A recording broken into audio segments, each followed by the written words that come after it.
అందరికీ నమస్కారం.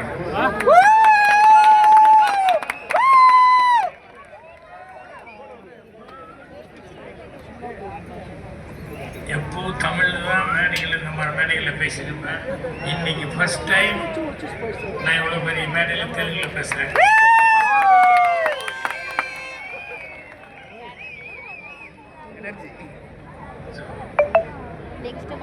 మర్యాదకుడియ మీ డాన్స్ నేను ఇక్కడే డాన్స్ చేస్తాను. వాళ్ళు ఆడేదానికి నాకు వీడియో వచ్చేస్తుంది. ఆనందం. సినిమా కోసం వచ్చి చాలా రోజులు సో తమిళనాడులో తమిళ పిక్చరే తీస్తాము కాబట్టి అప్పుడప్పుడు తెలుగు మర్చిపోతుంది. మళ్ళీ కోయంబత్తూరు వెళ్ళినప్పుడు మాత్రం తెలుగునే మాట్లాడతాను. ఈరోజేమో నాకు తెలుగునే మాట్లాడాలంటే కమ్మస్ దానికోసం తెలుగునే respect KGM founder and president Shetty Kusum Kumar గారికి నా నమస్కారం. ఆయనకి హైదరాబాద్ నుంచి చక్రపాణి గారు కలిశారు. ఆయనకి చెన్నై శ్రీనివాస్ గారికి, ఆయనకి మన సినిమాలో ఉండే క్రాకర్ ప్రసాద్ గారు వాళ్ళకి, ఆయనకి ఇంతకు ముందు చీఫ్ సెక్రటరీ ఆయన తెలుగులో మాట్లాడారు. ఆయనకి విశ్వనాథ్ గారు, మరి సెల్వ పెరుందగై, ఇంకా మనందరికీ నమస్కారం. మోహన్ గారు మాట్లాడబోతున్నారు, ఆయనకి నమస్కారం. మీకు అందరికీ నమస్కారం. చిన్నప్పుడు మేము కోయంబత్తూరులో ఇక్కడ ఉండేవాళ్ళని దేరమ్మ అని చెప్తున్నా. బట్ ఆంధ్రాకి వెళ్ళిన తర్వాత అది దేరమ్మ కాదు, అమ్మమ్మ. అలా అమ్మమ్మ అంట అక్కడ చెప్తారు. మాకు మా దేరమ్మ నేను చిన్నప్పుడు ఏదైనా నేను మిస్టేక్ తప్పు చేస్తే నువ్వని ఓ జాతి కమ్మానికి లక్షణం.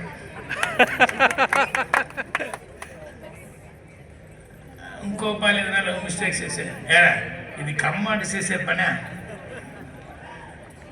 ఈ మార అప్పుడప్పుడు నువ్వన్నీ ఓ జాతి కమ్మాటి చేసే పనా అట అని చెప్పేటప్పుడు అప్పుడు నాకు అర్థం కావాలి ఏంటంటే ఆయనకి తర్వాత నాకు అర్థమైంది కమ్మాండ్ అంటే కొంచెం రెస్పెక్ట్గా ఉండాలి.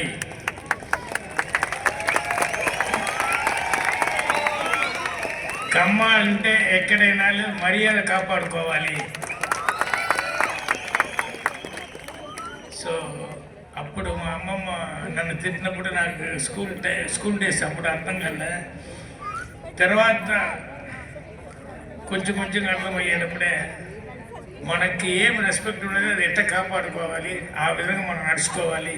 మన క్యారెక్టర్ లాగా ఒక కమాండ్ అంటే వాడికి ఒక క్యారెక్టర్ ఉండాలి. అక్కడ అదన్నీ నేను అర్థం చేసుకున్నాను. అదే మరి మా ఊర్లో ఒక ఆయనకు బాగా డబ్బు ఉన్నది. బట్ ఈ కాలేజీలో వాళ్ళ కూతురు చదివేటప్పుడు కొంచెం ఈ కమ్మ నాయుడు అంటే కొంచెం హై క్యాస్ట్ వస్తుంది, దానికి ఫీజు ఎక్కువ. తక్కువ నాయుడు ఉన్నది ఏదో, అతను ఏం చేశాడు, కమ్మ నాయుడు అతను ఏదో తక్కువ ఉండే ఒక నాయుడు పేరు పెట్టి ఫీజు కోసం అమ్మ రాసి చేశాడు. మా అమ్మమ్మ ఎప్పుడు చూరు ఆయన తిట్టిగినా ఉండదు, వీడిని ఓ జాతి కమ్మన్నా వాడికి కొంచెం కూడా ఇది లేదు. వాడి గుడిలో కానీ రాకూడదు, వాడి గుడిలోకి ఉండకూడదు, వాడికి ఎది పోస్ట్ ఇవ్వకూడదు అటని చెప్పి ఎప్పుడు చూడు మా అమ్మమ్మ ఆ మాటనే తిట్టికూడేది. అదే మరి నేను చదివింది మనీ స్కూల్ కరెస్పాండెన్స్ అన్ని తెలుగు పీపులే. ఆ హెడ్ మాస్టర్ చిన్నస్వామి నాయుడు, మా హెడ్ మాస్టర్ ఒక డిఫరెంట్ అయిన క్యారెక్టర్. ఏంటంటే అదినాలు కొంచెం లేట్గా స్కూల్కి వెళ్తాను, లేదు ఇన్సైడ్ చేయకుండా, బెల్ట్ వేయకుండా, లేకుండా స్కూల్ బ్యాగ్ లేకుండా వస్తే ఏయ్ అటని చెప్పి చేయి చూపి మేము ఇద్దరు ముగ్గురు వస్తే అతను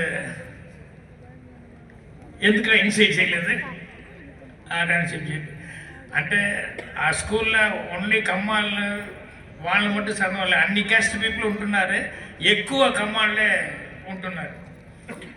సో అందరికీ తెలుసునే మాట ఆయన ఎప్పుడున్నా ఎవరు మిస్టేక్ చేసినారు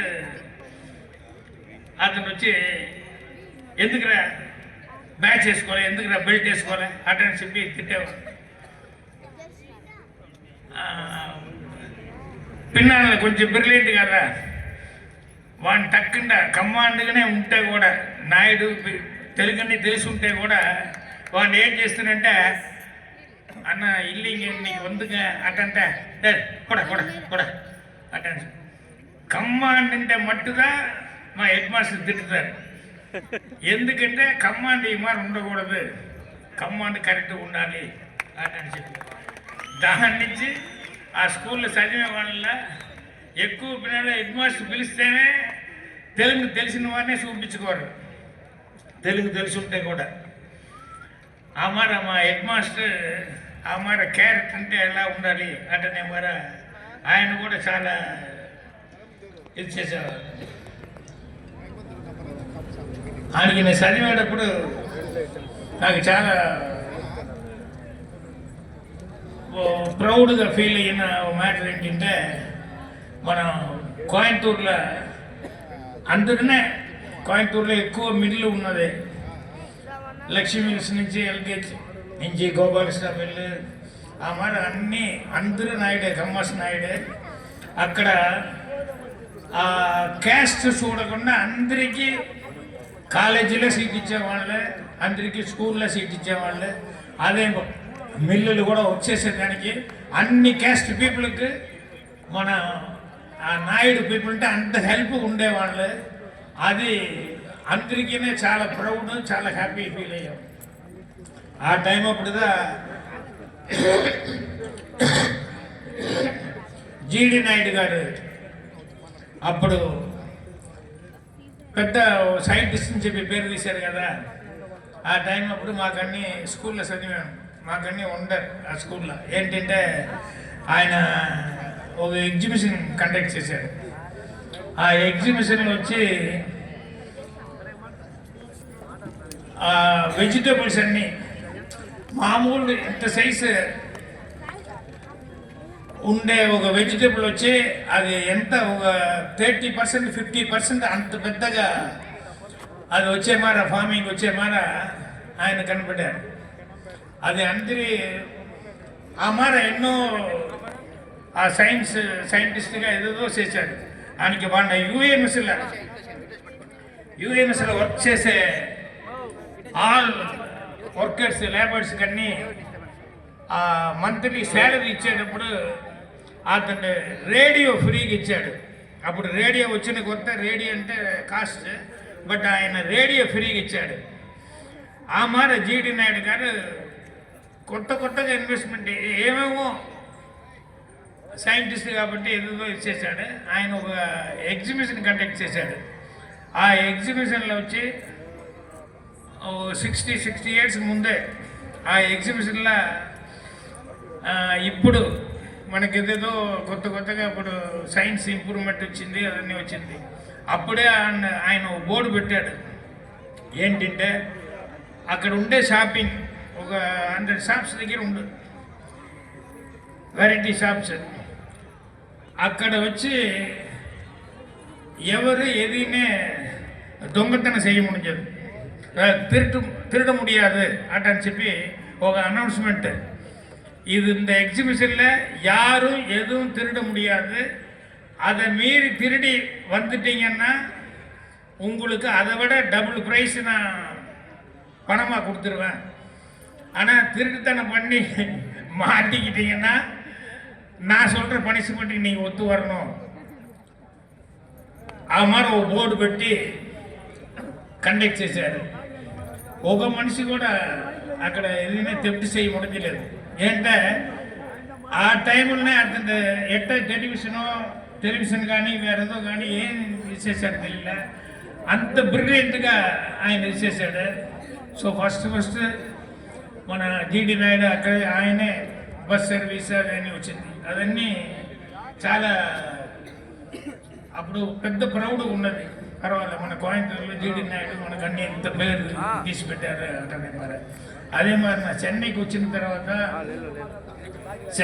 తర్వాత నేను అన్ని మర్చిపోయిన అప్పట్లో సినిమాలు ఉంది. అప్పుడు మధ్యలో ఒక రైటర్ని కలిశాను నేను, కి రాజనారాయణన్ అని చెప్పి ఒక రైటర్. ఆయన రైటర్గా నాకు తెలుసు, చాలా తమిళ బుక్ రాశారు. కరిసెల్ కాటు గడిదంగల్, ఇంకా వేరే బుక్ అన్ని రాశారు. గోపాలపురత్తు మక్కల్ అటని చెప్పి ఆయనకి నేను భాగ్య బుక్ స్టార్ట్ చేసి రన్ చేసి ఉండేప్పుడు ఆయన అంత రైటర్ కదా, మంచి రెస్పెక్టబుల్ పర్సన్ చెప్పి నేను భాగ్య కోసం ఒక స్టోరీ మీరు రాయాలి అటని చెప్పి అడిగా. సరేని చెప్పి అతను భాగ్యాల ఒక స్టోరీ రాశాడు. ఆయనకు ఒకసారి ఇంటికి రండి. అప్పుడే నాకు తెలుసు ఏంటంటే ఆయన కమ్మ, ఆయన నాకు తెలుగు అటనేది అంతవరకు నాకు తెలియదు. ఆయన ఒక రైటర్ అంతే తెలుసు. సో ఇంటికి వచ్చినప్పుడు ఒక కామెడీ జరిగింది. ఏంటంటే వచ్చి రెండాన్ని కూర్చోబెట్టి తాగేదని నీళ్ళు ఇచ్చి నేను పూర్ణిమ దగ్గర ఉండా. ఆయనకి అప్పుడుదా ఇల్లు కొత్త కట్టున్నాం. ఆయనకి కూర్చోండి అని చెప్పి మాట్లాడినప్పుడు అతను కి రాజనాయ్ గారు నా దగ్గర అడిగారు, మన ఇంటి పేరు ఏం తప్పు అట. నేను అట్ట చూశాను, మన ఇంటి పేరు ఏంటి అని. నేను కొత్త కట్టిన ఇల్లు ఇంకా ఇంటి పేరు పెట్టలేదు అట్లా అని చెప్పిన వెంటనే పూర్ణిమని చూసింది. పూర్ణిమ నాకైనా కొంచెం తెలుగు తెలుసు. పూర్ణిమ ఆమంగా ఉంది వెకిల. దాంట్లోకి మా అన్న కూతురు వచ్చారు. మీకు తెలియదు, పాపకి తెలుసు అటని చెప్పి, ఏమో మన ఇంటి పేరు ఏమి అటని చెప్పి అడిగితే దాని కింద మా అన్న కూతురు ఆమె చెప్పిన దాని కింద ఓ ఇంటి పేరు అనేది చాలా ఇంటి పేరు ఉన్నది అవన్నీ తెలిసింది. సో ఈ మాట ఆయనకి ఆ రాజనారాయణ గురించి, ఆయన బుక్ అని గురించి నాకు చాలా హ్యాపీ ఫీల్ అయ్యా. ఆయన తెలుగువాడు తమిళ ఇంత గొప్ప బుక్ని రాశాడు అనేది నాకు చాలా హ్యాపీగా ఫీల్ అయ్యా. అదే మరి బిగినింగ్ డేస్లో నేను చెన్నైకి వచ్చినప్పుడు గంగుస్వామి నాయుడు గారు వచ్చి ఈ మాట కమ్మాస్ వాళ్ళన్నీ పిలిచి ఒక మీటింగ్ అన్ని పెట్టారు. ఆ మీటింగ్ అన్ని నేను అటెండ్ చేశాను. అప్పుడు నాకు ఆయన అందరినీ ఈ మాట యూనిటీ చేసి ఇది చేయాలని చెప్పి ఆయన చాలా ఇంట్రెస్ట్ తీసుకున్నారు. బట్ అది కరెక్ట్గా జరగలేదు. బట్ ఇవాళ నాకు గంగుస్వామి నాయుడుని అంత కష్టపడింది. ఇవాళ మన జట్టి కుసుమ్ కుమార్ గారు వచ్చి ఇంత పెద్ద ఆర్గనైజేషన్ అది చేసి మానాడు చేసింది.